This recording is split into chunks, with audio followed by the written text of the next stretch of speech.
Sometimes what needs to be done to acrylic is not that straightforward. It's bent instead.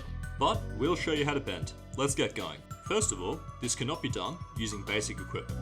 A bender is required unless you want to snap the material in half. Turn the bender on and let it heat up for a little bit.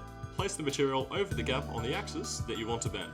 It's important to note that this bender here can only manage simple bends. No gradual bends can be done here. While the material is heating up, be sure to move it slightly, like this, to ensure that it's ready to be bent. Leaving the material on for too long is damage and bubbling waiting to happen. After the material is weak enough, carefully remove it from the bender, not singeing your skin in the process. Then, clamp the material on a reference for your desired angle. We're just bending 90 degrees here, so we chose this part of our workbench. For accelerated cooling, apply some air pressure, like we did here. And here's a time lapse of us making our Nerang Plastics tap cover, using a combination of laser cutting and several bends.